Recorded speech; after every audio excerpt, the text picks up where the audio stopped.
It's football and other F words, and don't adjust that dial. We have Jackson Slater, 5th-round pick of the Tennessee Titans, man crush of Stoney Keeley. Well, that's awkward because we're sitting next to each other. I already knew it. He saw the video. I'm blushing. I'm blushing now. I mean, we have talked about you before the draft Don't as weird far him as out. I'm not as far as a potential Tennessee Titans prospect. Stoney's, you've been on Stoney and I's radar since Senior Bowl and all that kind of stuff. So everybody, this mic is really hot. Hold on. Okay, I was turning my mic pack the wrong way. It's act like you've been here before. But you saw the video and you did say it was pretty cool. Yeah. Time to come clean. Was it pretty cool? Yes. I thought it was very cool seeing, I guess a reaction to me getting picked by you guys. I was stoked, man. Yeah, it was pretty sweet. Yeah. It's a team that needs some offensive line help, and you're somebody that Zach and I scouted like pretty early in the process, thinking like, man, this dude could help this team. And so for us, it was kind of a marriage between being a fan and just being excited for the team getting better, but then also a validation of our process that, hey, the team looked at you the same way we did. Yeah. So that was kind of cool. We were victory lapping big time that day. The producer, Jackson, we'll call him Jay Wills so we don't confuse people. He got mad at me the other day because we did a whole episode at the radio show Cover 2, 1 to 3 p.m. right here on 105 The Zone about the offensive line. Yeah. And he got real mad saying that was boring. What are your thoughts on that? I think offensive line is not boring. Yeah, I'd agree. Jackson, Jay Wills. This is being misconstrued. This is a hit piece, a fucking hit piece, Zach. So I guess we'll start off with this. What the fuck is up with Elmo right now? Like, why? I mean, what happened over the weekend with Elmo? That's a crazy start, but he's got some skeletons in his closet. He got hacked or something. I don't know. Yeah, man, Elmo. That's not that Elmo we know. Yeah. That's not. It is not the Elmo that we know. I told everybody that's gonna be the first question. Okay. So nice. A little disarming. Let you know what we're kind of about because we'll get to real football nerd stuff. Because I mean, Stoney's real big in the offensive line, and all that kind of stuff, and we love the draft process and everything. So we'll get to some offensive line stuff. Yeah.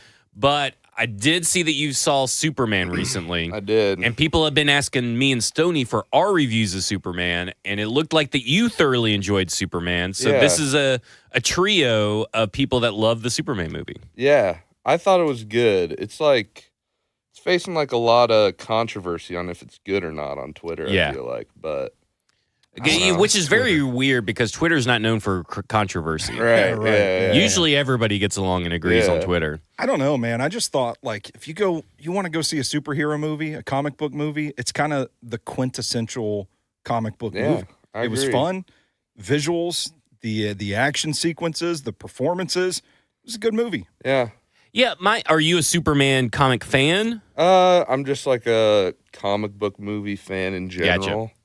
I mean, I had some good buddies in Sacramento that we'd always go, if we're going to the movies, it's either like a comic book movie or Mission Impossible or something. Yeah. Me and my wife, we're big Mission Impossible fans. We probably have watched the whole series through now probably 6-7 times. Yeah. And we've done it twice in a calendar year to tell you how much we love it. I think it's probably the greatest action franchise of all time. Probably is. I would have to be up there with it. See, for me in the Superman movie, I'm a big comic book nerd, obviously, by looking at me. And I have never been a Superman guy. Like, I watched the stuff, like, to me, the best version of Superman are the ones where he's the most kind of human. Yeah. So, like, My Adventures with Superman on HBO Max, great cartoon series. Mm-hmm. The animated Superman that was kind of around the same time as Batman. Of course, you're way younger than me. I just turned 40, so you're probably like 1 foot in the grave. Yeah, I've seen a little bit of that. Yeah, I watched Batman Beyond. That was a big. Oh yeah, that was a good one. That was a good one. But those versions are the ones I like, and I felt this captured this Superman movie. And I saw something today that James Gunn said, I didn't want to make Superman so powerful that a guy with a bow and arrow wouldn't matter, referencing Green Arrow. And I was like, what a genius. Makes sense. What a genius. He's in his bag with this one. Can't wait to see what's next. Yeah.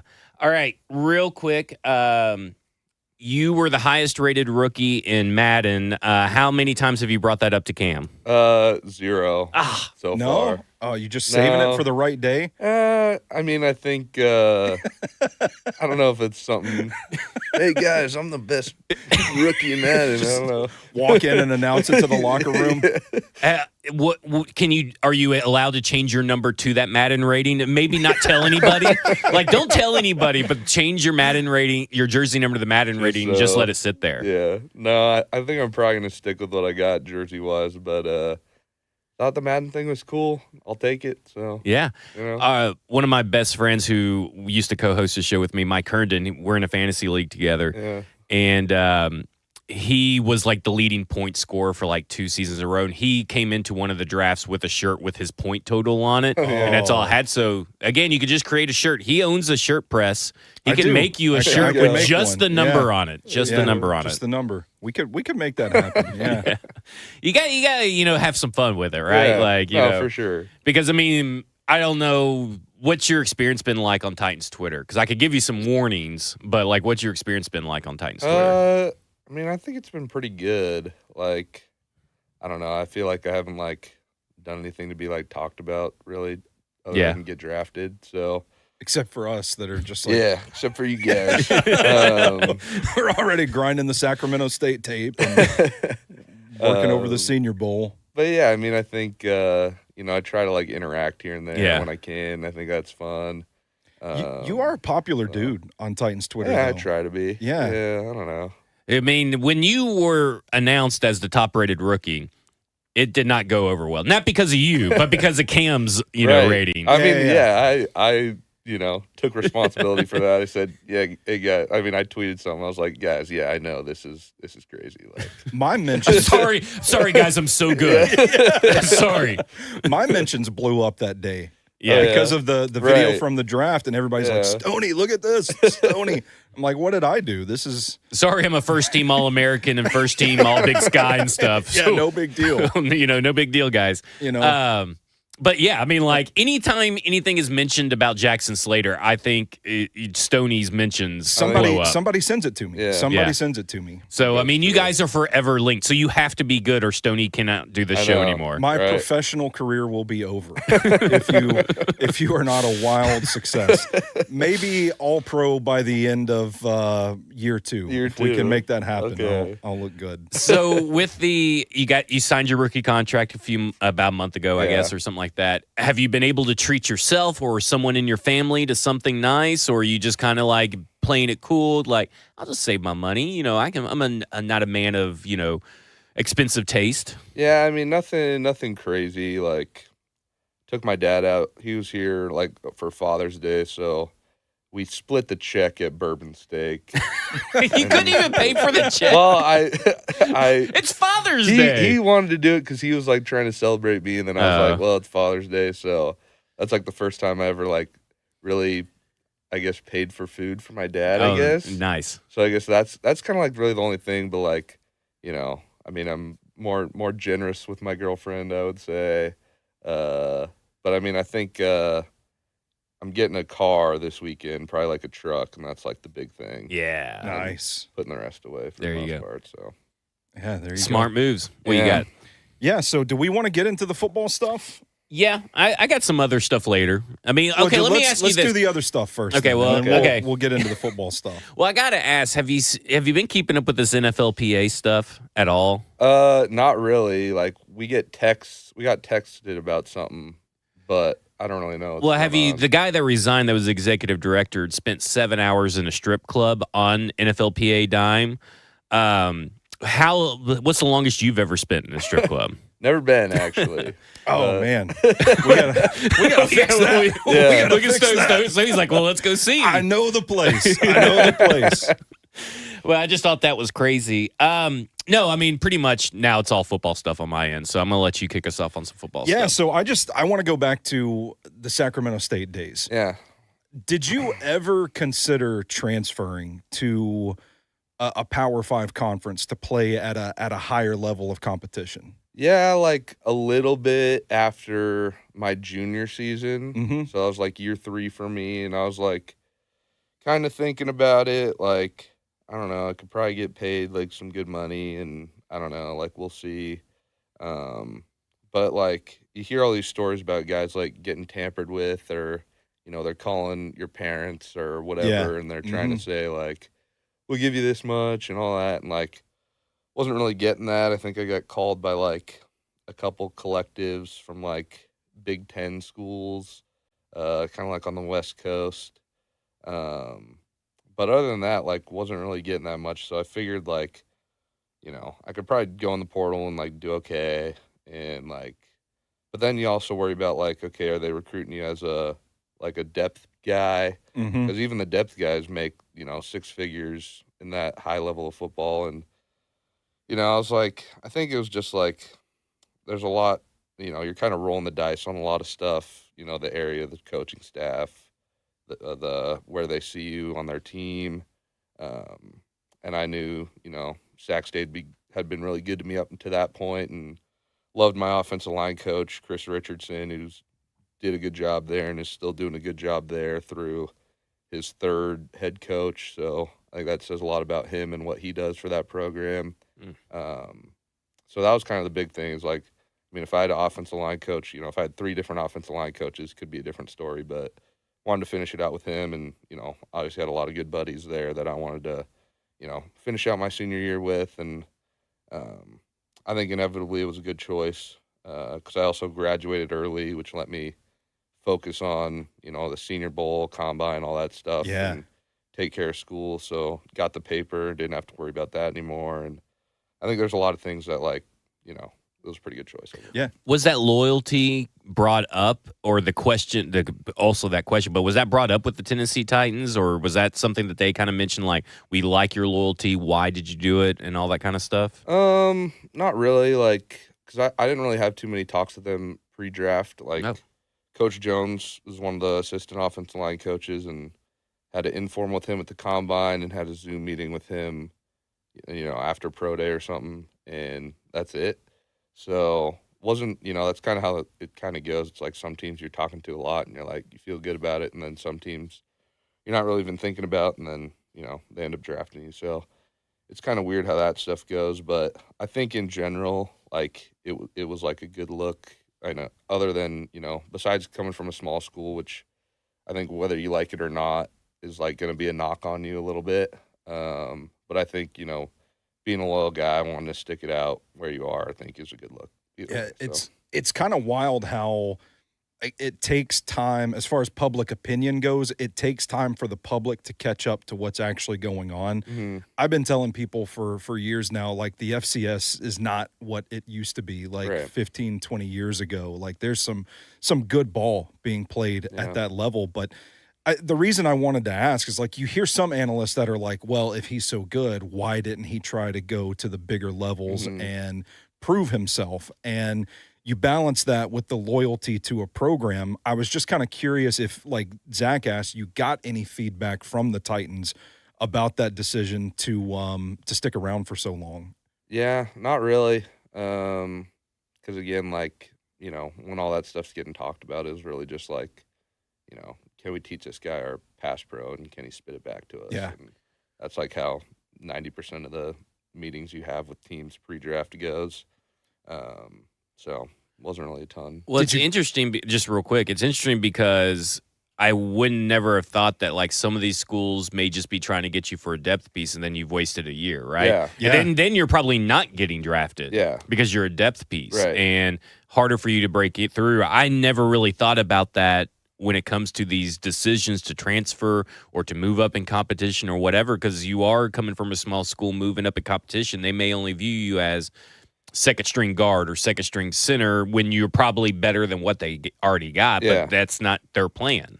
Yeah, I mean, that's like, it's a real thing. Like, there's so much that goes into the portal, I feel like, especially if you're a guy that's like trying to move up. And then I think it's especially different on the offensive line because it's like, I'm an interior guy, so it's like there's 3 spots, and let's say they lost a starter last year and they're trying to replace a starter. Maybe they'll offer 3 guys $100K to transfer, and they're like, okay, hopefully one of these guys works out. And like, I think there's just a lot that goes into it, and thinking about it at the time, it was like, there's a lot of stuff that I'm going to have to do that I don't really have to do when I already have a good situation. And I think having a good situation is rare at any level of football.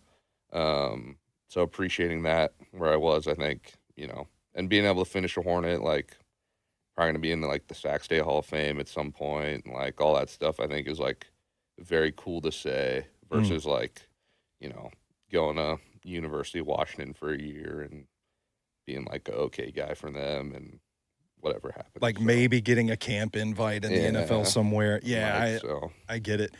I always think it's weird when teams draft players that they haven't had a whole lot of touch points with throughout the process. So to hear your story a little bit, I'm wondering, did you get any feedback after the fact? Like after you were drafted that they told you like, hey, we just weren't worried about you. We did our due diligence elsewhere and we felt confident in it? Or was it literally just, this dude's got good tape, we need help on the offensive line, let's bring him in? Yeah, I didn't really get, I don't know. I mean, I haven't had any talk with like Mike Borgonzi, the GM, or let's get him on. Can we, anyway. Jackson? Can we Let me get him on the phone real fast. Why the fuck haven't you talked to Jackson Slater?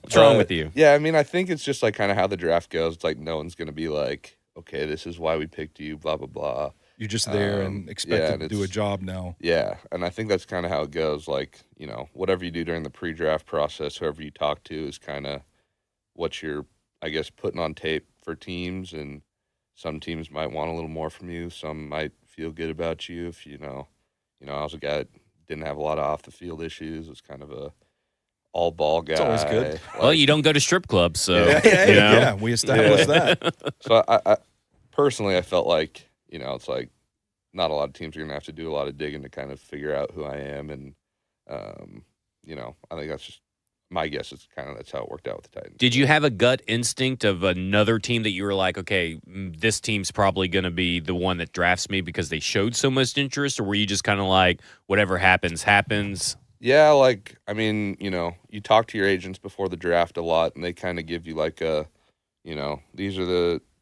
every team will give you like what round they kind of see you falling in, and then, okay, are you a need for this team? So Titans were kind of like mid-tier, I guess, on that list. Like, I think I was like round 4 to 5 for them, and like, kind of a ish need for interior offensive linemen. And then, it was like the top of the list was like Colts, Bears, like Seahawks. There were a couple other up there, but Colts and Bears were both of the 30 visits I did. And, I think had more extensive talks with the Colts than anyone else. So I was like, I feel like I'm going to the Colts at some point. And then that didn't happen and went to a different team in the division. So yeah, we couldn't have. Well, rooted now for you can you use that as a revenge game. Yeah, you guys passed on me so many times. We'll have to remember that twice this season. The And Jackson Slater revenge game. Yeah, and at least you'll be able to pass protect for a good quarterback. Oh, nice. I'll take shots at the Colts. I ain't scared of Anthony Richardson and Daniel Jones. Hey, don't sleep on Danny Dines. All right, whatever. The rebound.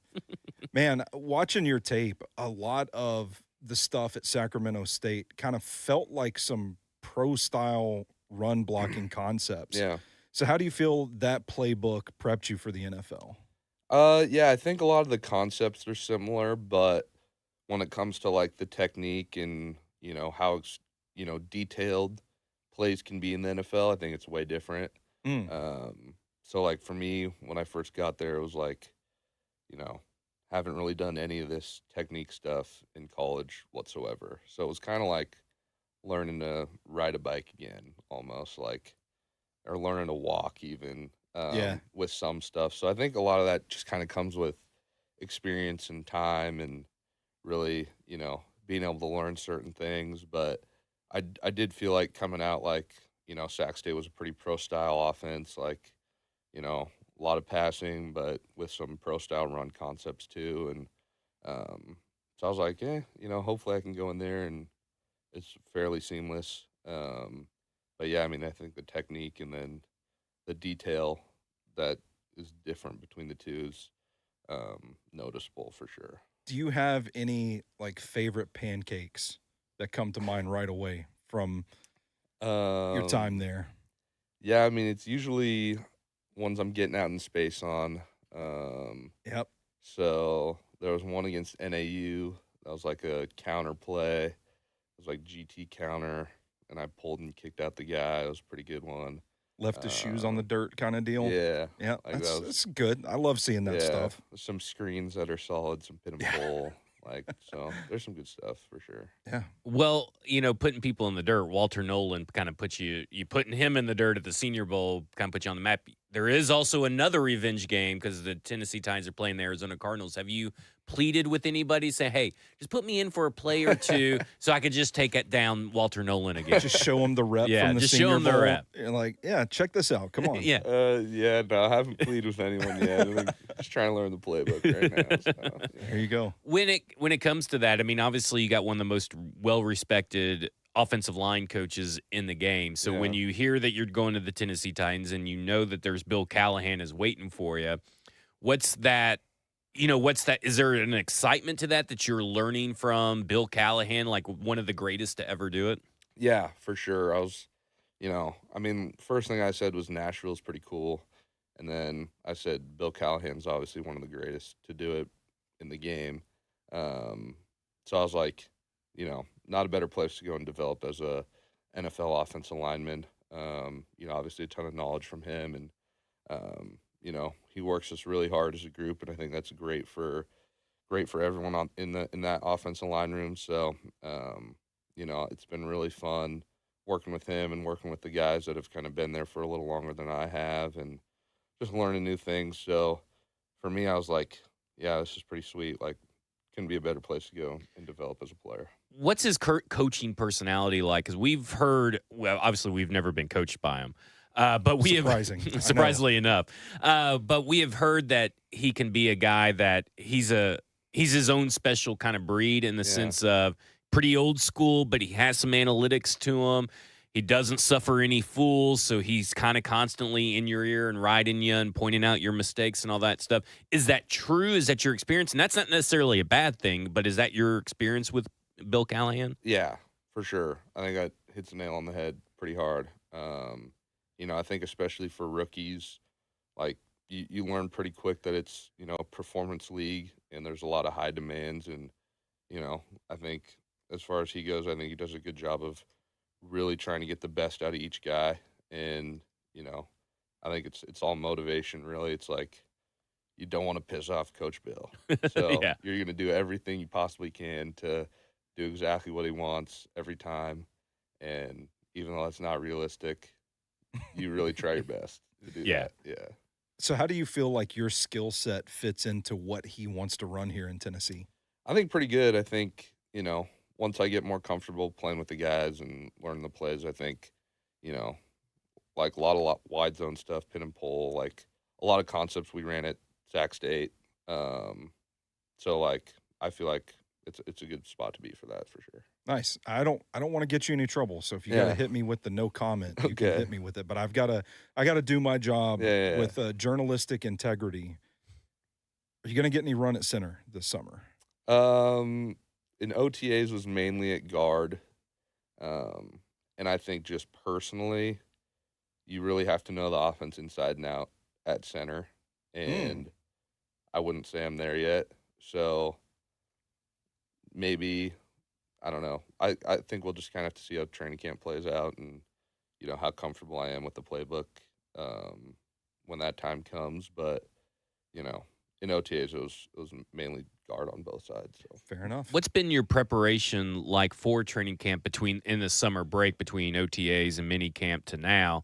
Did you go to O-line masterminds? Were you able to make it out there, or are you doing some kind of training somewhere else? I mean, what does your that little summer break look like? Yeah, so didn't make it out to O-line masterminds this year, but I was in Costa Mesa, California, with my offensive line trainer from high school who trained quite a few NFL guys. Me and Josh Connerly, who's a first-round tackle for the Reds or the Commanders. Ooh, that's close. Yeah. You almost got canceled. Almost got canceled. Whoa. Commanders. So me and him came up training with him, and I figured like, he's kind of the guy that I'd had the most experience doing offensive line work with, and didn't really want to, there's obviously other guys out there that do a good job, like Duke, Alex Boone. There's a lot of other guys, but I was like, I don't know if I want to roll the dice on someone else for, a month and a half, and maybe I don't like it, maybe, whatever. So trained with him for a month, gotten a lot of playbook time, just trying to watch old game tape, reread the plays, trying to feel as good as I can going into training camp about that stuff. And then, I feel like I'm pretty in shape, feel like I got stronger, feel like I got, to work on some stuff that I was having issues with in OTAs. So I think it was a very productive, 5 or 6 weeks or whatever. So When you look at a guy like Tavondre Sweat, and I mean he's a massive human. yeah. How do you when you're on the interior and you see a massive human like that? What are some things that you have in your tool bag, or what are some things that you go to make sure, like, is it leverage, is it power? How do you combat something like that? Yeah, I mean, I think, being a shorter guy, obviously arm length is a thing, but there's like usually some pretty generic leverage you get on a lot of guys. So that's always a plus. But I mean, usually for me, like depending on the situation, if you see a bigger guy that you think, if this guy gets a full head of steam, probably screwed. So usually like a jump set or something is probably your best bet as an interior guy. And then, obviously trying to, as well as, trying to analyze what the best, way to handle a certain guy is. You also got to think, is Coach Callahan going to like what I'm doing here? So that's always, his voice is always in your always head. there. Yeah. And I think that goes for a lot of guys. So, Man, I want to ask you about your Senior Bowl week, because Yeah. that was the first time I was introduced to you, was when they made the announcement, Jackson Slater from Sacramento State's going to be there. And I'm like, Yeah. who? Like, what? Going back and I'm looking you up, and then I'm watching you in the drills, and you're just like, you're moving with fluidity that a guy of your size should not be moving with. I'm like, I'm watching you like the lateral movement drills where you're mirroring the guy in front of you back and forth. I'm like, my damn knees hurt just watching that. So I don't think people realize the gravity of that week. I think there's a lot of people that kind of look at it as like these are glorified practices, Yeah. but you're out there with the cameras on you. The stands are full of press. It's full of personnel people. Like, you're literally interviewing for a job while being coached up by NFL coaches. So I'm curious, like, how you balance the pressure to perform, to look good, to improve your stock with, I just need to be a sponge here and accept the coaching while I've got it. And this concept of iron sharpens iron. Like, I need to be a sponge here and learn from the players I'm here with, this level of competition. Yeah, I mean, I think especially for small school guys, it's a huge week. Because like I agree in some ways it's kind of glorified, practices or game or whatever. But I think, for me going into it, my mindset was, I got to trust what I did well at Sac State and use that here, as well as, like kind of just be okay with however the week went, I think was kind of my mindset. Like, I was like, worst case, I can be the guy that's focused, works hard, does the right stuff. But then it's like, if I don't win as many one-on-ones as I want, or if I don't do as well as I want, like, that sucks. But, like, what are you going to do? Your tape still speaks for itself. Yeah. And I think, Yeah. like, just going there and showing these coaches, like, this is a guy you'd want in your room. This is a guy that, does the right stuff. I think I was like, worst case scenario, I can do that.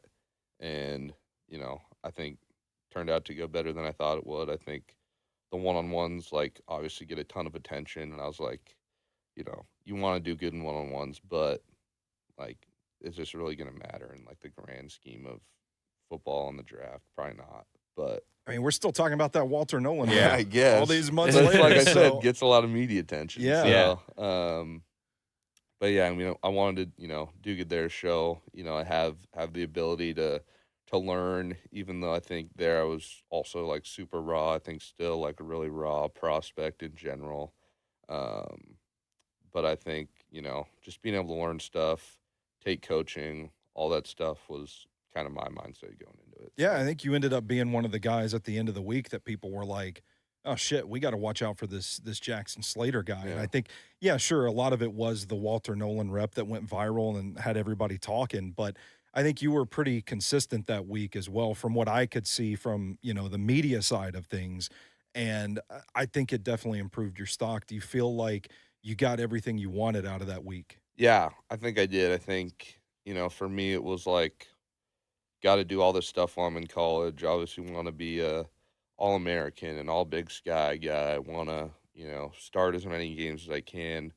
But then, ever since my freshman year of college, I was like, I got to go to the Senior Bowl. I got to be one of those small school guys that does well and, helps himself in the draft. And I think, looking back on it, I think it was a great decision because even with that, ended up being the 5th-round guy. And, who knows where I end up if I don't go to the Senior Bowl and do that stuff. So You were So third it was round on in your my book, yeah, by the way. yeah. What Me was too. So you that's also what I thought.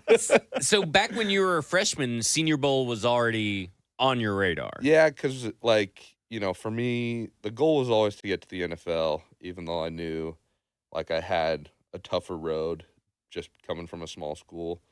But then you see all these, I was kind of a nerd and like would follow some of the small school guys that, made it to the NFL. And the common theme was they all went to the Senior Bowl or the Shrine Bowl. Yeah. So I was like, okay, I got to do one of these.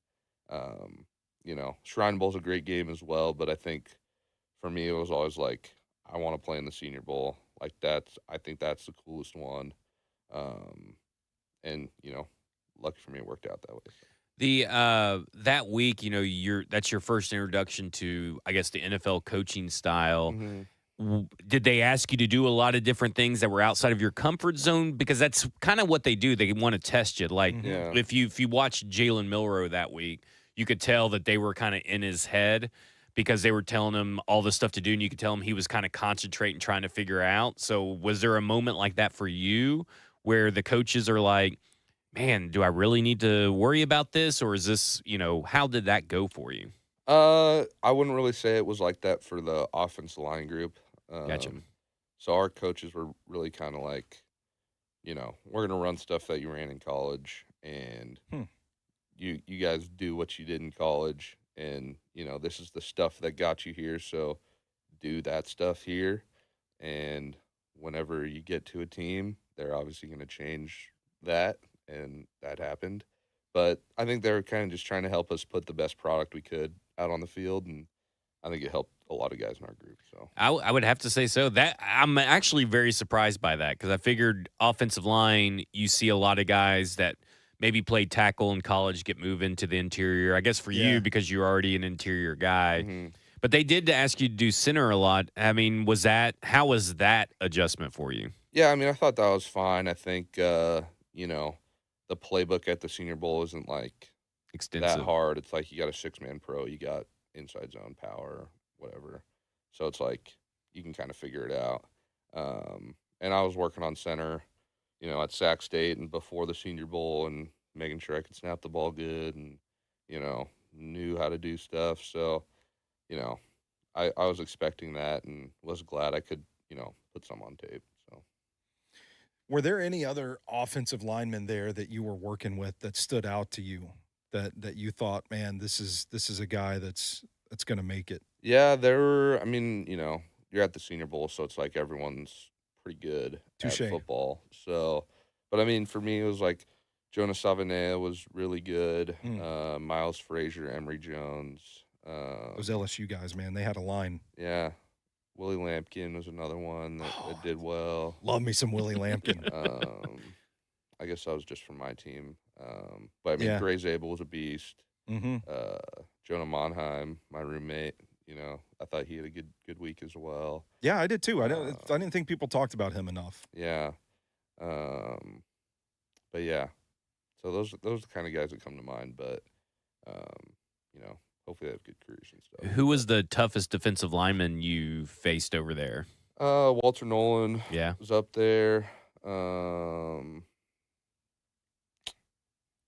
That's kind of the main one that comes to mind. I think we faced each other a lot more than I faced anyone else. So, When did you know that you? I don't know. Do you know about you? Kind of nerd out about this stuff. So, do you know about the freaks list? Bruce Yeah. Feldman's freaks list. You made the list. I did. 87 says here that you got up to 19.96 miles per hour. Does that make you want to hit 20 at some point during the NFL? Yeah, I mean, I've been trying to get 20 for like 3 years, and you know, I think at the combine was probably my best shot at like genuinely hitting it, and I think hit like 19.9.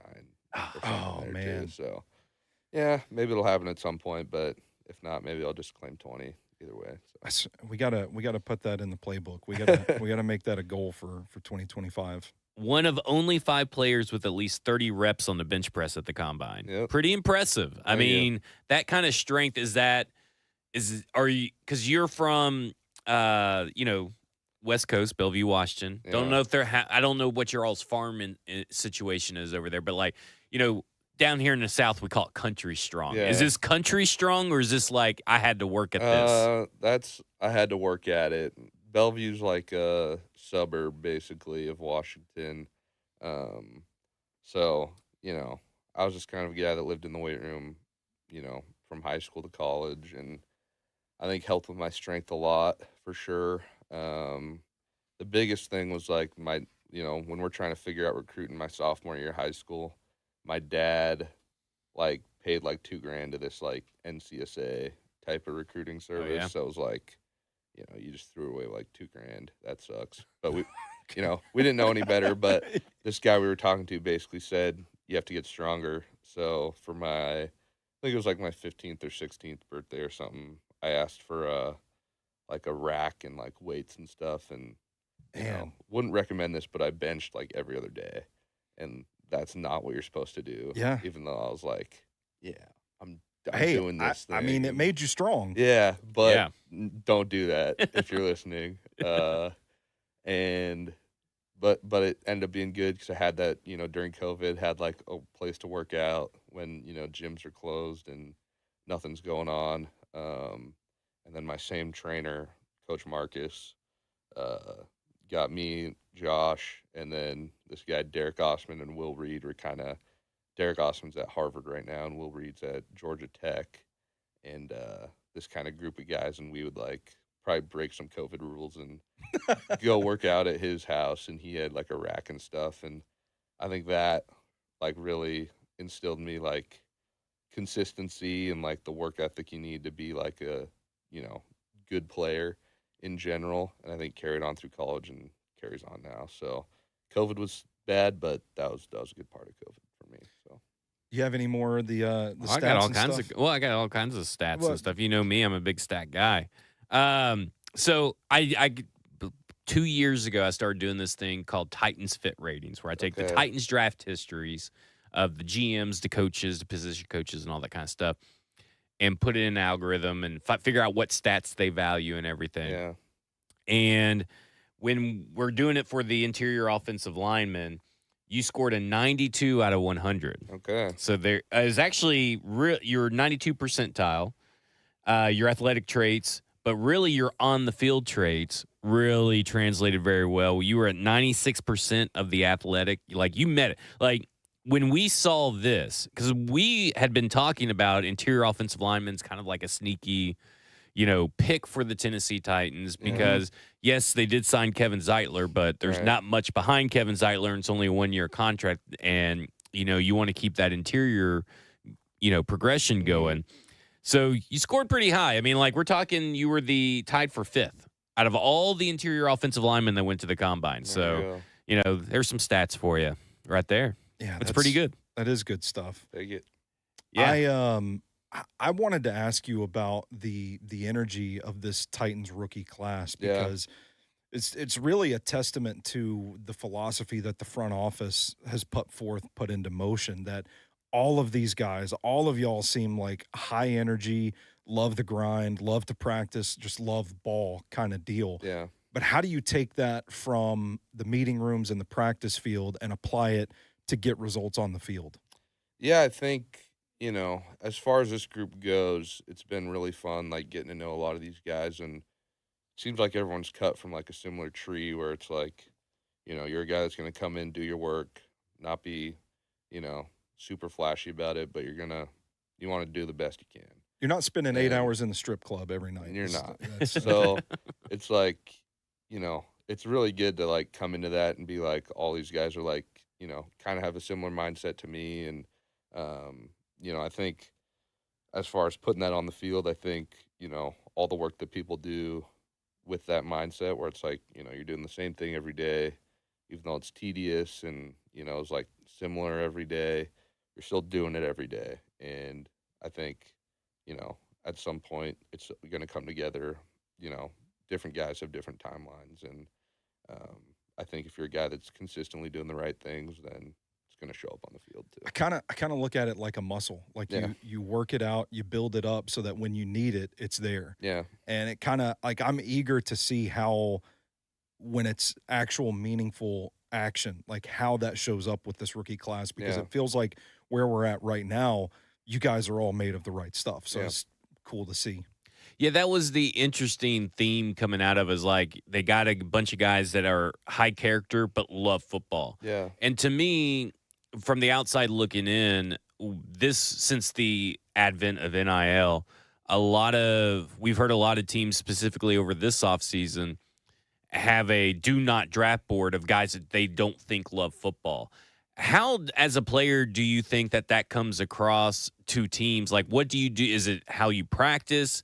Is it because there's obviously practice tape that these scouts can get in there and watch. They can come to practice. Right. Is it what you do in the huddle? Like, what to you? I guess let's put it this way: you personally, by action, how do you demonstrate that you love football? Yeah, I think again it's just like the consistency thing. I think it's like, if you have to work out, if you have to, watch film, if you have to, get in the playbook to like have a good day, I think that's kind of like, at least that's kind of how I am, where it's like, if I don't, work out or if I don't do whatever, then it's like this day feels like a waste. Whatever, routine you're on, if you don't do your routine and then it just feels like a bad day. And I think, I don't know how that's. You feel like I a guess it doesn't lazy really answer your asshole, question. right? Like yeah, you do. You do. I think that does answer it, right? Because they mentioned in the press conference, Mike Bergonzi and them, that's like we want guys that enjoy Monday through Saturday as much as they enjoy Sundays. And Right. for you guys, it would be, I guess, Monday through Friday as much as you enjoy Saturdays. Like, Sure. are you putting in the same effort throughout the week? And if you don't do something, you feel like a lazy asshole, right? Yeah. You're not sitting there spending 3 days out of the week, just binge watching something on your Right. couch and not going out and working out or Right. something. Yeah. I think that does answer it. And that's an intrinsic thing. Like if you have that in you, it's not, you never have to worry about motivation. Yeah. Because it's just kind of built in too. So it's a good Right. trait. Good Yeah, trait. you got Kevin Zeitler obviously in that room, Peter Skoronski and Lloyd Cushenberry. Those are the three interior guys, and Yeah. the reason I isolate them is because they've all had like vastly different experiences to the start of their NFL career towards the end. Obviously Zeitler has been around for forever. Yeah. And he is healthy and all this stuff. Lloyd Cushenberry was a third-round pick, and he had a slow start to his season. Then you got Skoronski, who was a first-round pick, and he's had a slow freshman year because of an appendectomy, and now, he was trending in the right direction last year. Like, what are you gleaning from them? Are you like the little dog yapping, like asking them a bunch of questions, or are you just kind of sitting there quietly watching? Like, how does that relationship work with you guys? Yeah, in OTAs, for me, it was kind of just like watching, and then, when Coach Bill would yell at me or someone would tell me I'm doing it wrong, like, usually, someone, like Pete would come over and, be like, or even Andrew Ruppich is another good one that's been helping me out, and like saying like, hey, do it like this, or, this is what it is. And, if I have any questions, I'll ask one of them usually. But like as far as like trying to bug them a ton, like not really. I think like, everyone kind of develops their own routine, their own kind of strategy to learn stuff. And I think, not having, you know, advice on some things is good in some ways. But like definitely seeking it out when I know I need it. And I think in training camp, it's just going to be even more with, more meetings, more football than OTAs, obviously. I think I'm, hopefully going to get a lot more advice from those guys, and hopefully they can keep helping me along because it's been, very helpful, and I'm very appreciative of them so far. So, What's the bulk of the workload been like so far? You guys like working on technique, or is it like getting into the playbook and actually running plays and stuff? OTAs is like it's a lot of like individual time, so it's like a lot of drills, a lot of technique stuff. And then there's like a decent chunk of like, running team plays and, doing installs. So I think it was a good introduction to what NFL football kind of looks like, and, what I need to do better at, what I can expect somewhat in training camp, I think. So that's kind of what's been so far. Yeah. You all got split up into those 8 teams and all the points and all that stuff. How'd your team do, and how'd you do? Were you an MVP for your team, or were you kind of like holding them back? So we got second. All right. And Okay. I think for a rookie, like wasn't an MVP, but wasn't like, a liability on the team. I think Held your own. I think I did okay. Yeah. But you can't really you couldn't really earn points as an offensive lineman. It was like you either get 0 or you lose points, basically. Wait, that doesn't seem fair. That's until like the last like week when they're like, if you have a clean day, then you get like 2 points or something. Man, that seems a little disrespectful in my book. But we had some like challenges, and Yeah. I won some challenges. We did like bowling with a football, and it was like kind of like putting with a football, I guess. Won some points there, and then I will throw Cam under the bus on this one. Oh, yeah. We did a free throw competition when we were like just working out with the rookies, and I beat him shooting free throws. Man, first the Madden ratings and now this. Well, that was probably in the Madden ratings. Probably all that. Because, I mean, you lettered in basketball. Yeah. I mean, you lettered in baseball, basketball, C-team track. JV MVP in basketball. Yeah, I mean, JV like- MVP in baseball. Yeah. I think people kind of underestimated you Yeah. in that free throw shooting contest. Yeah, I got a little athletic. Did he break anything? Because, we saw the video of him breaking the ping pong paddle. No, I think I just got lucky. I think I, had a good rhythm going, and I shot well. I was like, nice, still got it. Pretty good athlete, man. Shows up on tape too. Showed up at the Senior Bowl all along the process. But what do you think your best trait as an offensive lineman is? Yeah, I think the athleticism's big, because I think it helps you like get out of a lot of stuff sometimes. So I think just having that in my back pocket, whether I, know I'm using it or not, I think is like helpful for me. It's kind of a natural edge. Yeah, I'd say. like you don't really have to think about it, but it's like Mhm. this will probably help me at some point. And then I think just my work ethic. I think again like the consistency piece where it's doing the same thing every day, whether you feel good about it or not. I think is huge. So for me, I think those are kind of my best traits. But Well, Stoney, we do this big stacking inbox. Of course, you watched the video, and I think he even read your draft profile that he himself wrote. But he watched the Weber State, Nicholls State game and the Senior Bowl. Do you think those were the correct games? Do you think he needed more Sacramento State All-22? those are the correct games. I'd say those are probably 2 of my best ones from last year. I think Fresno was like a decent game too against like a relatively bigger school, I guess. So that was throughout the draft process. That was a film I was seeing a lot. I couldn't get the Fresno State tape. No, Oh, but I couldn't. those are 2 good ones. I felt really good about those games. So The obviously training camp's on the horizon, and you're going to be doing a lot of one-on-ones with the defensive linemen. Have you been like watching tape of Tavondre Sweat, Jeffrey Simmons, trying to get a little edge on them or anything like that? not really. because I think for me, it was like the tape I'm watching, over this break was like, basically I was just going through games and, looking at the plays that we were running in these games. And I was like, okay, I could play the Bears right now if I needed to. Like, it's like, okay, maybe Yeah. I can. So that's mainly what I was watching. So you watched the Titans-Bears game last year? Yeah, You poor we have fool. like, Yeah. Sorry. I wasn't even paying attention to the score. I was just like, let's play. Yeah, I could do this. There you go. But yeah, I mean, I haven't really been watching like film of our team like in one-on-ones or anything. Because I think, it's just something you do when you get there and then you watch it and you're like, okay, I should probably do this next time or whatever. What is your approach through the week when you're approaching game day? Are you do you go home and watch film on your own, or do they allow you to watch film? And I'm talking about in college, but do you request film and go home, watch it, study it? Do you use notebooks? I mean, like, what's your process for that like? Yeah, so I know it's going to change a lot, just like from talks that we've had with Coach Bill. And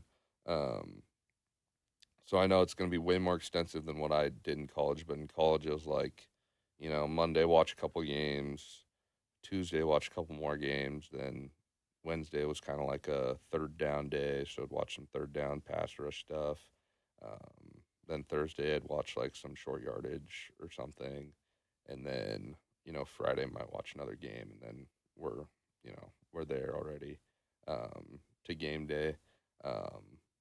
But, I'd watch film during, class and, as much as I could when I got home. And I think it was helpful just, obviously get an idea of guys and, what do they throw on third down? What's their go-to pass rush? And I think, starting to create like kind of like a log of stuff now that I'm in the NFL and I have like, okay, I played this coordinator before. I played this D lineman before. What'd they do last time? What do they do now? And I think, being able to create, like, obviously taking more notes now and spending more time on it because I don't have school to do anymore. So I think it's going to be good for sure. It's what Kirk Cousins does. I don't know if you watched Quarterback this week, or the Netflix show, but he has like just boxes and boxes of notebook. It reminds me of Stoney because that's how he writes all of his scouting notes. And he can go pull one for Brian Flores. Like, okay, we played him this way, and these are some of the plays he called and stuff. So, yeah. Yeah, I've got a notebook for Titan stuff, a notebook for draft stuff, all kinds of stacks in my office. But I wanted to ask, we know like Jeffrey Simmons is a legendary shit talker out there, and we've heard about him and Cam kind of going back and forth. Do you have that similar style? Are you talking a lot of shit out there, or are you the type that just like you let your play speak for itself? Yeah, not a shit talker. I think like I'm not good at it, so I suck at talking shit. I think that makes it even better if you're just like Phillip Rivers really wasn't good at it, but it was still great. True. Yeah. But it's disarming. Yeah, I don't know. I'm more of a only talk when I need to type of guy. Yeah. And I'm a shit talker, obviously. I'm terrible at it. I'm terrible at conflict in general. So like I just immediately default to like scorched earth. Yeah. It's like somebody was like, there's no in between. It's like Mike Tyson, somebody would be like, you suck, Stoney. And I'll just be like, I want to eat his children. And they're like, whoa, what? I'm sorry, I'm bad at this. Can't do it.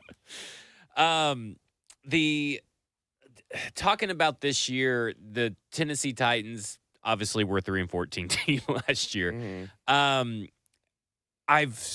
We've seen clips and we've heard from Brian Callahan, and there's this thing about Brian Callahan where I guess people in the media, not necessarily people in this room, but people outside this room, they're in the local media, kind of think he's milquetoast and doesn't get angry or anything. Question. Yeah. I mean, you have limited experience with him, but more experience than any of us have ever had. Is he a happy-go-lucky guy all the time and like, oh, shucks, you messed up? It's okay.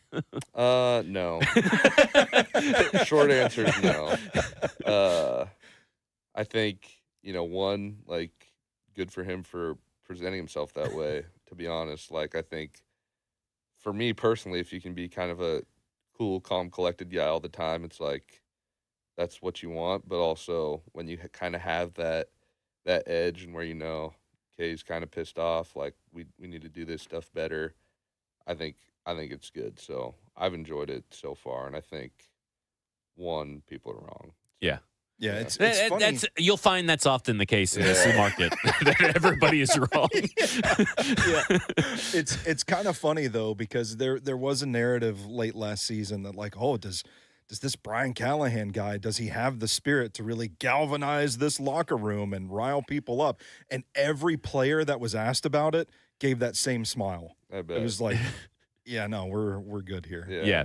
Basically, like, have you ever played sports with a coach? Yeah. It's pretty much what it is. And I mean, we don't know about the about this group. So with Cam Ward, besides being terrible at free throws, what has it been like? I mean, is he got that? Dude, this guy's a dude vibe. Like, because that's what it seems like. This guy's a guy that's worked his way up from 0-star recruit to first-round pick. First overall pick, and he seems, for us Titans fans, I mean, again, you're out in California, so you've been around the Seattle Seahawks, so an actual good team. And for us Titans fans, it's been very miserable with quarterback development, and we're in July now, and there's that sense in July where everything is hopeful, and you got all this hope. Yeah. And Cam Ward seems like, from the outside looking in, everything you hear, everything you see from his vlogs, everything you read from articles is like, this is a dude. Is it okay for us to open up our hearts and accept Cam Ward that this guy's a dude? Yeah, 100%. He's a beast. Yeah. You from all the stuff that, you see him doing behind the scenes to, watch him go out there and sling it.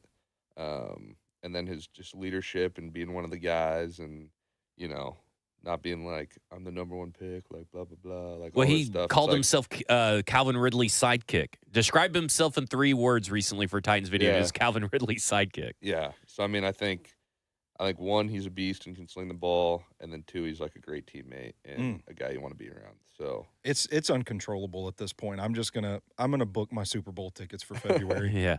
Well, I mean, that's what it starts feeling like, the hype train for us. Because we're, a lot of people in media aren't fans of the team or whatever, but we started out as fans. So it's like, we were talking yesterday, we're talking about explosive plays and how there was so much left on the field in 2024 and how Cam Ward, the offensive line, all these pieces, Chimere Dike, Alec Iamana, all these pieces coming together could help change that. So it's like seeing that Cam Ward, because some people would say, well, he's got a documentary coming out. Did y'all even know about that? Yeah, I heard about it. Yeah. I mean, but you didn't see it, right? Like, I guess it come wasn't out happening. already? No, but Okay. it wasn't happening during practices or anything, no, right? no. Because everybody's like, well, this is a big distraction. Does this seem like a guy that's a distraction for? No, I Yeah. don't think so. Go fuck yourself, people. Media. Look right in the camera. Yeah. Go fuck yourself. You could do it if you want to, Jackson. I don't want to cause any enemies. Well, you'll be doing that on the radio when you're driving. I do not listen to from 1 to 3 p.m. I could tell you that will be a very friendly show. That's when I'm on. So listen to that. But I would have definitely avoid certain shows in the market and avoid all podcasts except for football and other F words. Alrighty. Do we have anything from the from the chat? No, but I still got a lot more. Oh, okay. I'm sorry. You said you had 2 pages of questions. Have we already blown through them? You've asked some of mine. Oh. Yeah. So sorry. we have. Yeah. Just real quick, I do want to read. And do you want to read it, Stoney? I would prefer you read it. I can read it. You want me to read the prime rib poem you wrote? He's a big poetry guy. I don't know. Okay. He has 2 poetry books. He's a published Really? author. Yeah, There you go. they're Two on books of Amazon. Poetry. Yeah. See, I'm selling books for you. Here we go. Nice. Another shameless plug. All right, Yeah, here's I'll what take he it. said. Leave out the weaknesses part. Just leave No, that out. no. Okay, I don't- Slater was one of my favorite developments of Senior Bowl week. The cherry on top was testing at a 9.69 relative athletic score. So your athleticism That's right. at the Scouting Combine. Do you know what your short? By the way, I tend to get off subject when we're talking about some stuff. But Yeah. do you know what your 3-cone or short shuttle time would have been? I did at Pro Day, so it was like I think it was like a 4.69 3-cone and like or not a 4.69. sorry, like a 7. Fuck, I don't remember. But I think the short shuttle was 4.69, and the 3-cone was like 7.69 or something. I don't know. 4.69, I think, is pretty good. So Yeah, there you go. They're both like Yeah. okay. So, If you're not too concerned about the level of competition in the Big Sky Conference, he could end up being the interior offensive lineman still of the draft. How about that? So I a lot didn't to even live up remember- to. Didn't even remember writing that. He got some work at center and Mobile too, and is perfectly capable of snapping the ball, though I felt his best work that week was clearly at guard. He played on the left side of Sacramento State, but they had him flipping over to the right side of the Senior Bowl. What's that like? The flip. Is that hard? It's not like, I think there's like a lot of differences. Like you'd think it wouldn't be that hard, where it's like, okay, you're just doing the same thing on the other side. But like, even just like, when I'm doing drills, it's like my left side is obviously more natural than my right side. But like, not to say I can't like do stuff. I think it's just, you got to have enough reps at both. And I think, playing 4 years at left guard, my left side's going to feel better doing stuff. By the way, I watched like an entire half of the first game I watched. Like, this right guard does not look like Jackson Slater. You were watching the wrong I player. was watching the right guard, and I was like, oh, shit, I looked it up and was like, oh, he's the left guard. So He's a tough guy with a great build to play center. It's just a matter of getting reps actually snapping the ball for him. I noticed how smoothly he moves laterally during the mirror drills at the Senior Bowl, and that shows up on tape too. that's when my knees hurt watching you. Yeah. I was like, God dang. And you stretch every morning. So I don't. That year I did. Yeah. But wait, no. no, you were sick that year. I was sick that year. Yeah. Yeah. He has a naturally low center of gravity that comes with 6'3" length, and he used that to his advantage. He won plenty of reps in Mobile, but when he dropped his anchor and out-leveraged Walter Nolan one-on-one, he caught my attention. You see the speed and quickness show up on film when Sacramento State pulled him, and he hit the end man at the line of scrimmage like those giant bullets in Super Mario Brothers. That's a pretty good descriptor. I don't even think Dane Brugler, Bruce Feldman, anybody else wrote something as good as that. I do a thread every year where I compare draft prospects to just random things. Yeah. And my comparison for you was the feeling of driving on a freshly paved Oh, yeah, I road. saw that. Yeah. Which is like, I'm so glad you saw that. I don't know if you've ever seen the cinematic masterpiece Cars, but it's like when they pave the road Cars in is Radiator great. Springs and everybody's out like just gallivanting upon the town. I'm like, that's Jackson Slater. There you go. How does that make you feel? Pretty good? Pretty sweet. I The like Cars it. references. Yeah. Nice, yeah. He uses his hand to latch on and get low on plays with good balance. He does budge a bit in pass pro, and that's where concerns about his lighter frame may come to play. Do we need to put that to the test right here to see if your light frame can hold up to Stoney? It's all right. If he's getting pushed back against Nickel State, what's going to happen when the Philadelphia Eagles come to town? You got to go back to benching every other day. Yeah. But I like the way he works to reset his feet and gives up a little ground in order to avoid giving up a lot of ground. Which is a thing, Yeah. like that if people are not familiar with offensive line tape, like it may look like you're losing a rep because you're being driven back, but you're slowing the rush down enough for the ball to come out. So it's Yeah. actually a good thing. Sometimes you got to die slow. Yep. There All in you go. all, Slater is a terrific athlete that plays with good intensity and clearly understands the low man wins concept. There you go. Is that It's it? pretty good. All See, right. I struggled to find weaknesses. I appreciate it. I It's will like- have to say, I probably edited this down to a certain extent because Did you? you get a little wordy, but I don't think I did I was with about the to way say, this one's done. I tend to get carried away writing about the offensive linemen. It's fair. Man, I had a question that I was going to ask that came through during this. Well, So you hold buy on. some time while Hold I on. do this. Do you think that was a fair scouting Yeah. report? I agree. Okay. All right. I'll take it. All those people online, I'm looking directly in the camera that say I don't know what I'm talking about. Jackson Slater says otherwise. Some are absurd. I'd always get knocked for like my arm length, and like they're like 32, and that's like Well, you're an that's interior like guy. fine. Yeah, that's yeah. great for Yeah, a guard. and then Yeah. there'd always be people that are like, these arms are way too short. I'm like, what are you talking about? Well, I it's don't have funny. 29 PFF here inch says arms. long arms for a center. Really? Yeah, that's your strength. Yeah. Yeah. Some That's your strength. people, I don't know. Let's see what Dane Brugler said. Let's see if he didn't say anything about it. So there you go. You had functional. This feels like a backhanded compliment. Yeah, let's hear it. Functional size and arm length. Functional. Functional. I mean, wouldn't you just put ideal down? But you did say you have large hands, so there you go. I do. There you go. And I had a question, and I don't know where it came from. You buy me some time here while I try to jog Jay my Wills, memory did here. you have anything you wanted to ask? This is a good spot to insert into. If you're not, I don't want to take you away from your Shonies in there. You eat Shoney's? No, not anymore. There is one in the chat I wanted to ask. Okay.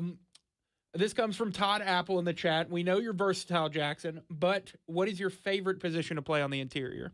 Ooh. I think I'll just go with left guard just because I've, had a home there for 4 years. But I think, again, being versatile is huge. So trying to develop that for sure. Is that kind of what they're doing with you, left guard, or are you, if you can't tell me, but are you more right guardish right now? It's really just like either, to be honest. Like, it's not like you're going to play left guard. It's like you're going to play guard, and then, when you can figure out center, we'll figure it out. Is the plan with you, like, just be ready to play wherever we need you? Kind of. Yeah. That's kind of what it seems like. I haven't had, like, a specific talk, but I know personally it's like I have to feel good about all three of these interior spots because I don't know when I'm going to, when or where I'm going to get thrown in. Fair enough. So. When it comes to training camp, like, what is the one thing that you want to prove to people that are in attendance or to the fans at training camp? Because obviously, I mean, you're a 5th round pick. Mm-hmm. It's probably not fair to say that, like, your job's safe, but, like, your job seems fairly secure, but you still got to prove that you belong. Right. Like, what is your mindset going into training camp? Yeah, for me, it's just like do everything right. I think being able to understand defenses and, based on the defense, understand how we have to run a certain play, I think is the biggest, difference from college football to the NFL, where it's like I want to be able to look at stuff and say, okay, I know exactly what I'm doing against this defense, and, if they do this, I know exactly how we're going to block that, whether it's in the run or the pass. And I think, again, just being a guy that doesn't mess up, I think, that's what every offensive lineman wants to be. And if you're not messing up, no one's saying anything about you. So, okay, I got a question for you. Okay. This comes from the chat. This is from Ed Henry. Shout out Ed Henry. Thanks. Would you follow joining us. in the path of Mark Schlereth and go in your pants just to share the nickname Stink? Apparently, he went in his pants No, I during would the not game. do that. Have you ever done it? No. Because have you ever done it and just not in the game? Because apparently this is a big thing where people shitting themselves at some point during their life, and I think that's very odd. Well, this originates from a conversation we had at a bar in Mobile during Senior Bowl week. Yeah. Where the question was posed, when was the last time you shit your pants? And I was apparently the weird You were one the to only say one that never. hadn't- yeah. I've never shit myself. Man, Sometimes you're sick. Yeah. And yeah, that's you think you got a fart, and it's fucking not a fart. And it's I think that sometimes happens sometimes. I guess so. Okay. you push the bubble out, and sometimes it doesn't pop, and you Yeah. realize it's not a bubble. And you're It's like, solid. "Fuck, I just shit myself a little bit." What do you think is someone would say is your worst take? Ooh, My worst take. Yeah. it's a good, Like Stoney's worst take is that Blade is not a good movie. terrible movie. Okay. And cannolis suck. I catch Oh, a yeah, lot of you shit catch for a lot of one, that too. for that one. Whoa. Yeah, cannolis suck, Holy man. suck. Pineapple on pizza. You like it? It's a yes. Yeah. Oh, have hell you yeah. ever done the Deadpool where it's in Deadpool 1 he orders pineapple and black olives on pizza? Oh no, I have not done. It's that. actually really good. If you don't like black olives, you probably won't like it. Yeah, But not salty all and good. sweet, it's so good. Man, I'm gonna have to try that. I love black Yeah. olives. Yeah, that is probably a controversial one, but I Yeah. stand with you. I think Thank you. pineapple has a place on certain pizzas, not on all pizzas, just certain pizzas. Have we made it to the point where we're going silly questions? Have we gotten If all you the got, good? yeah, we got all the good questions. well, I'm hoping that maybe that one good question will pop back in my head. There But you go. Do you have any Marte Mapu stories? Because y'all crossed paths did. there. he was one of my favorite players, Yeah. man, out of that draft class. And I think he's going to have a breakout year for the Patriots as well. Mhm. And I was just dying to know if you had any good stories about him. Not really. Like, Everybody in the chat's going to be like, the fuck are you doing, yeah, Stoney? Get out of here. Who's that? Yeah, like he was just really like a quiet guy overall, and I think like especially between the offensive line and like the DB's room, like there's not a lot of like crossover, to be honest. Yeah, Um, makes sense. so like, yeah, like honestly, just like a quiet guy that was very good for us, and you know, got his work in, and I think I always had a lot of respect for him, and just kind of how he handled his business. So, but do I have any like crazy stories about him? No, not really. But I remember what it was. The fines. So these offensive yeah. lineman fines. It's different for every position group. right. I mean, what are some of the examples of the fines that you may have to pay that you're a little worried about? I don't know. It could be a fine if I tell you what the fines are. Oh, for. man. Oh, So- It's shit. that We don't wanna- intricate. This coming on the show might be a fine. I don't even know. So Can we help you pay the fines? You no, it's can. okay. I'm It's okay. not. Maybe we get the station to. Yeah, I Have to empty my 401k. No big deal. It kind of seems like it's like a thing around the league and has been Yeah. for a Yeah. while, and you know, Have you had to pay for like the offensive line dinner yet? not yet. That's coming down the pipe, yeah, I'm it's sure. coming down the pipe for sure. And What? boy, Just those invite your boys can dad. eat. Invite your dad. Yeah, my then dad. you Write can the split the bill. Yeah.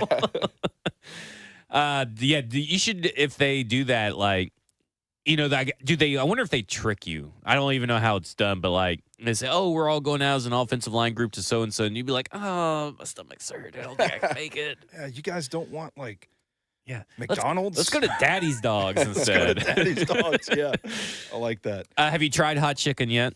Went to Hattie B's. Yeah? a couple Okay. times. Solid. How far up do you go? Not far. Not far? You're not a spicy guy? I go to like mild, and it's like sounds good. That's wuss it. stuff. Come on. I can Yeah. at least do, was it the one before Shut the Cluck Up? I don't know what that Really? one is. Yeah. I do Goodbye. medium unless my afternoon's free. If my afternoon is free and I can just hang near the bathroom, then I'll go to hot. Yeah. That's Fair my enough. strategy. Yeah. White guy from Washington. Can't do spice, shocker. I don't know. How much of Nashville have you gotten to actually see and experience yet? So so I think far? like a decent amount. Like Yeah. we'd go like OTAs would be like Monday through Friday for rookies, so we'd kind of be on our own for the weekends, and you know, It's a good place to be on a weekend. yeah. So I mean, I don't love like downtown at night, like too many. You learned already. Yeah, you Yeah. have. You learned have. already. too much going on. The look we Like, just gave Yeah. each other. Yeah, me and my dad, like when he was here, after OTAs, we were there at like 9 p.m. and like it was like still crazy, and I was like, this kind of sucks. Yeah. Yeah. And Yeah. but it's like it's still very cool. Like obviously a lot of history out there, and my girlfriend came for CMAs, so we did. Ooh, that's a week. Yeah, so that was fun. Did that weekend, saw some good shows. And then I've been to like the 12 South area, Love 12 which South. is great. Yeah. Love just hanging out, walking around out there. Have you gotten recognized at all yet? Even as like, are you a Titans player? Do you play football? Actually, the first time I think was when I was leaving for OTAs. I was like sitting in the airport and like two people were like tighten up. I was like, Oh, that's awesome. That's cool. That's That is pretty cool. yeah. That's pretty cool. With country music's a big thing. Yeah. But you're from the Seattle area, which is more known for its punk rock scene. Right. I mean, how are you adjust? Were you a I country was music always fan? been a big country guy. Really? Yeah. Mm. So I just works just out. can't get it. I- So it I works out for just- you. Man, I grew up here. I'm born and raised in Nashville. My parents, my whole family loved country music, and I was just so inundated with it growing up that I naturally drifted off and That's fair. did something else. But I get the gimmick. It's kind of what Nashville's known for. Yeah. I married a woman from New Jersey. Love when her family and friends come down. They all just want to go to the honky tonks and just see Yeah. the country music, and I appreciate it, but it's not my cup of tea anymore. Robert's Western World, by the way, is the only bar you should Yeah. ever go to. Oh, yeah. It's the only Okay. honky tonk. Like if you have to go honky tonking, your friends come in town or your girlfriend's friends come in town, they're like, oh, we got to go downtown. Go hang out at Robert's Western World. And if they decide they want to leave and go out, you just hang back. All right. Yeah, that's Yeah. that's the local move too. That is That's where the locals hang. Yeah, All right. They Yeah. got tater tots, good food. man, I the mean, like fried it's bologna perfect. sandwich. Oh yeah, the fried bologna sandwich is so good. That Yeah. would be my one. Like, we went to I think it's Morgan Wallen's bar that we went to, and I'm not a big fan of his, but that's where my wife's aunt wanted to go or whatever. So I met all the women down there, and I got her a Diet Coke and I got me a beer. Her Diet Coke was like $4.56, and my beer was like $8. And I'm thinking, and my beer was a big tall boy, and I'm thinking, okay, well, I understand this. Do not understand the Diet Coke. Yeah. That's where they lose me. Listen to us old men sitting here on a Saturday morning complaining about the prices of things downtown. Well, I mean, Man. it's important. It's important. It's It just is. like the Elmo Well, stuff. just like to give people a heads up, you know. Like Yeah. you're gonna pay $15 at least for any cocktail anywhere Yeah. down here these days. Yeah, it's Listen, like you want to talk about the weather too? You Yeah. want to talk about the weather while what we're is at it? you probably do you like this heat? This specific kind of heat, no. Yeah. Not really. Oh, dude, it's 'Cause rough. like wet. It is, Yeah. yeah. Wet heat. Just wait till, like training Yeah, I camp. know. It's going to suck. It's going to suck. Swamp ass for days. Yeah. I mean, late July and August is literally the worst weather heat wise of the year here. Yeah. Yeah. It's just thick. It's just thick and sweaty. I go to check the mail, and by the time I get to the mailbox, I feel sweat rolling down my back. That's just when you wake up. That's- yeah. When you go outside and you for the first time, it's just like It's the also worst. me being obese too. Yeah. You came in, he came in yesterday. He did the radio show with me. He came in yesterday, and there was just like this river of sweat that just went like from his tit Yep. all the way It's down like to the side. two smiley faces under my titties. Yep, Yeah. I know about it. Man, Okay, so last thing I guess for Titans fans that are listening or watching right now, we had a bunch of people watching stuff, but like, what have you learned about what is this team's message for 2025, and what do you personally believe in about this team and what it can be? I think, I mean, just from when I've been here, it's kind of like a flip the script kind of year. Almost like, kind of feels like new era type of thing, maybe. I don't know. But I think, just being here, it's like a lot of guys that, love playing ball, want to, be successful. And I think we have the pieces to do it. So I'm excited to be a part of this team. And, I think, meeting the guys and getting to know a lot of people, it's a lot of people I like being around. So it's been fun. And I think it's going to be something to watch. So. Well, if you end up getting fined for this podcast, just send the receipt to Jackson.Williams and he'll Okay. pay for it. All right. He's got you handled. You Jacksons got to stick together is how I Right, kind of view yeah. it. yeah. What am I paying for? Yeah, if he got fined for showing up on this podcast. Oh, fuck. Hey, I've got a yeah. question for you before Uh-oh. we go. Who wins in a fight between me and Jackson Slater versus 6 random tourists that we pick a fight with on Broadway? Oh, easily you two. Yeah. I mean, I've heard it. of your stories of fighting. I don't know if Jackson But Slater. don't has make any- it sound like I've got an extensive history of fighting people. I mean, just- you have like 15 concussions from fights or something. I do have a couple concussions from fighting, you go. but that's neither I here figured nor you were there. going to ask me a question about tag team wrestling. If you two could beat who you all could beat in WWE. Do you watch wrestling? Was never a huge wrestling guy, to be honest. I'll watch some like UFC and stuff Yeah. here and there. We'll just settle for beating up tourists. Yeah, well, I mean, you guys could easily take probably 6 random tours. I would say it would have to get me up to like the 20s for me to start doubting you guys. Thank right. you. Thank Yeah. you for that. That's what we're going to do this weekend before training camp starts. We're going to go pick a fight with some Talk tourists about on Broadway. fines. We're going to go out to the Midnight Express, Yeah, Smithville, strip club. Tennessee. It's a strip club and a metal barn out in the middle of nowhere. We'll just check off all the boxes. Yeah, we'll There you just make a whole weekend out of it. Yeah. Introducing you to the worst things that can get you in trouble. Right. Other than that, we really appreciate you coming on the show. Yeah, man, it's Really been awesome. excited for you. Excited to see your all's progress this year, your progress specifically. And any time that you need to vent about anything, we are just like a message away. Right. We'll let you on the show. We'll just let you go.